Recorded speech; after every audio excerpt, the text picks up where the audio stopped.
these are coyote. I can tell because of the kind of the way that these prints are almost on top of each other. Looks like he was just jaunting right through, looking for food on the beach.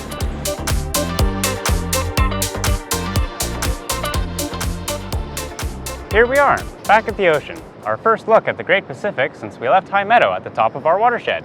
And we've completed our investigation of how a raindrop moves on its path through the water cycle. As we look back at our journey through the watershed, we've discovered a marvelous, never-ending circle of life. We began our investigation where water falls from the sky, in the form of rain or snow. Then, we followed our raindrop as it gathered together with others, in a small spring bubbling right out of the ground. We followed it along small tributaries to a gathering point called Lost Lake. And chased it down a gorge as it left Lost Lake and flowed into the Salmon River estuary. From there, our raindrop flowed through a coastal wetland and into the Salmon River. We walked along the Salmon River past a huge sand spit, and finally to the mouth of the Salmon River, where it runs into the Pacific Ocean. So we're home. We've completed our journey here at the salty waters of the Pacific.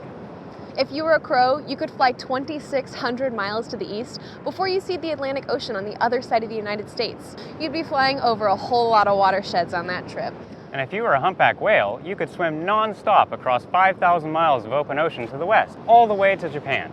We're standing at the very edge of the world's largest ocean. You could fit all of the continents on Earth into the Pacific Ocean and still have room for Africa.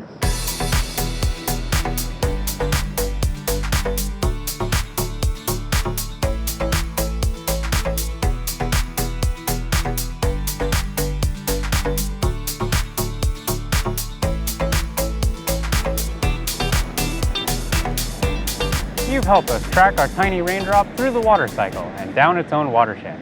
By completing this journey with us, you've become official Raindrop to Sea detectives. You are now authorized to investigate your own watershed. You, your watershed, and the millions of other creatures within it are all made possible by our little raindrop. These others, our relations, are amazing, beautiful, and wondrous because they have been allowed to live in nature without stress or harm. And we humans who live here with them in the Cascade Head Biosphere Reserve have come to understand their role as a part of this natural family, learning to respect and care for every living thing, keeping this place in balance. You can just feel it. The cycle of life and water are truly connected to the notion of balance. This place would be totally different without it. Absolutely. There would be no trees, no animals, no river, this beach. There wouldn't even be us. That's because about 70% of our bodies consist of water. Without it, we'd be all dried up and lifeless. So, water is a superhero. Absolutely. We are bound to water, from the rain outside our window, to every warm shower and cool drink, to each breath of fresh air that we take. Here in Oregon, water makes the electricity that powers our lights, phones, TVs, games, even the video you're watching right now. All of this, water gives to us. Now it's our turn to think about what we can give back to water. Hey, if you think about it, what happens to water will happen to us. Sounds very similar to the Golden Rule. So what can each of us do to make sure the water we use stays clean and healthy? Not just for you, me, or our families, but for all of the creatures that live here with us.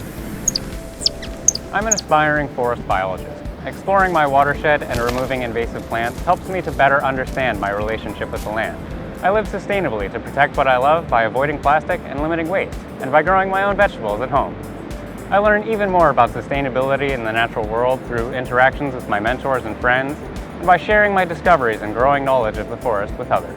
This clump is definitely going to be a body feather, that's why they're clumped together like that. As a student marine biologist and ocean advocate, I study ocean ecosystems, as well as how we connect to them as humans.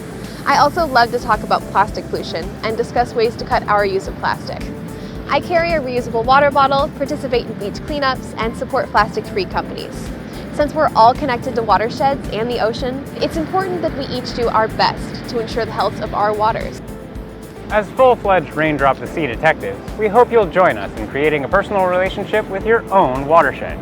Take time to observe, investigate, and show gratitude for the gifts of water. Become a steward of your water's health. It can't hurt, it will definitely help. And who knows, it might even be fun.